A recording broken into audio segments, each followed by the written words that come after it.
17 नवंबर रहस्य girls hostel.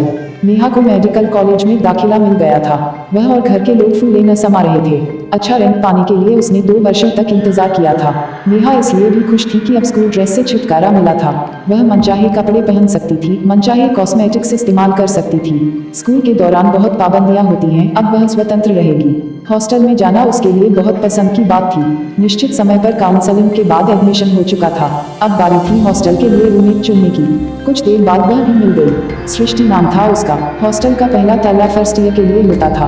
वहीं room number 6 में उन दोनों ने अपने सामान जमा लिया।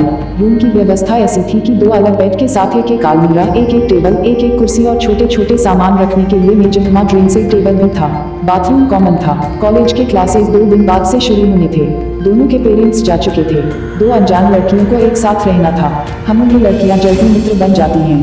2 दिनों तक दोनों ने इधर उधर घूमकर पूरे कॉलेज और हॉस्टल का मुआयना कर लिया। कैंपस खूबसूरत था, हरियाली भी भरपूर थी। 2 दिनों के बाद क्लासेस शुरू हो गई। हॉस्टल का खाना भी समय पर तैयार रहता था। कुल मिलाकर दोनों को अच्छा लग रहा था। अन्य कमरों में भी छात्राएं आ चुकी थी। रैगिंग का सिलसिला थम चुका था। उस कॉलेज में रैगिंग का पैमाना थोड़ा कम ही था। एक बार रैगिंग के दौरान एक छात्रा ने चुपके से वीडियो बनाकर वायरल कर दिया था। उस साल उन लड़कियों को सस्पेंड कर दिया गया था। तब से प्रशासन और स्वयं छात्राएं भी डर रहती थी। रैगिंग जैसे भयावह स्थिति को लगाम लगा था। हॉस्टल में रात सोने के पहले नेहा अपने सारे सामान सुव्यवस्थित करके सोती थी। रात को कमरे से बाहर न जाना पड़े इसके लिए पानी की बोतल भी रख लेती थी। सृष्टि थोड़ी लापरवाह थी। उसके सामान इधर उधर बिखरे पड़े रहते, किंतु वह अपनी तरफ जैसे भी रहे नेहा को फर्क नहीं पड़ता था। अक्सर वह रात को पानी पीने नहीं ही उठती थी। एक रात उसकी नींद खुली और उसे प्यास लगी। उसने बोतल उठाया, पर यह क्या, बोतल तो खाली थी। उसमें पानी की एक बूंद भी न थी। नेहा को थोड़ी झुंझलाहट हुई। सृष्टि भले ही अपना सामान जैसे तैसे रखे, लेकिन उसका रखा पानी पीना तो जाती थी।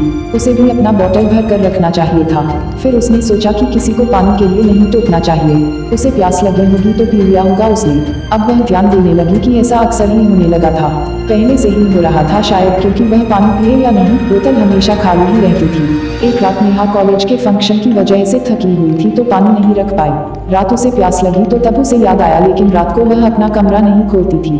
मन मारकर फिर से सो गई। सुबह जब उसकी नींद खुली तब वह बोतल नीचे जमीन में गिरी हुई थी। उसे लगा कि खाली बोतल हवा के झोंके से गिर गई होगी। दूसरी सुबह तो हद ही किया सृष्टि ने। उसने नेहा की कंघी इस्तेमाल की थी। कंघी में लगे बालों से नेहा को पता चल गया। लिपस्टिक भी खुली थी। सृष्टि कमरे में नहीं थी कि वह पूछ पाती। वह सवेरे ही कहीं चली गई थी। यदि आज वह कमरे में होती तो आज नेहा चुप नहीं रहने वाली थी। थोड़ी देर बाद सृष्टि घबराई हुई कमरे में आई और बोली, घर से फोन आया था नेहा, मम्मी सीरियस हैं, मुझे थोड़ी देर में निकलना होगा। अभी मैं वार्डन से यही पूछने गई थी। नेहा उससे कुछ पूछ न सकी। सृष्टि ने बैग में थोड़े कपड़े डाले और निकल गई। उसके जाने के बाद नेहा ने सब कुछ व्यवस्थित कर लिया। उसके बाद क्लास के लिए निकल गई। शाम को आने पर अपनी दिनचर्या के मुताबिक उसने बोतल में पानी रखा। अपने कॉस्मेटिक्स ठीक ढंग से सजाकर अपनी पढ़ाई करने लगी। पढ़ते पढ़ते उसकी आंख लग गई और वह सो गई। आधी रात को उसकी नींद खुली तो कमरे की बत्ती बुझी हुई थी। मैंने तो बत्ती नहीं बुझाई थी, फिर कैसे, सोचती हुई वह स्विच बोर्ड की ओर बढ़ी। उसने बत्ती जलाई। पानी की बोतल खाली थी। यह देख नेहा की आंखें विस्फोरित रह गई। उसने इधर उधर देखा, शायद वह पानी रखना भूल गई होगी। यही सोचकर वापस बेड पर आ गई। उसने बत्ती जली ही छोड़ दी। काफी देर तक उसे नींद नहीं आई। वह आंखें बंद करके पड़ी रही। अचानक बत्ती बुझ गई। नेहा को लगा कि बिजली चली गई होगी। वह उठी नहीं। कुछ देर बाद उसे नींद आ गई। सुबह उठने में थोड़ी देर हुई। घड़ी की ओर देखा तो ब्रेकफास्ट का समय हो चुका था।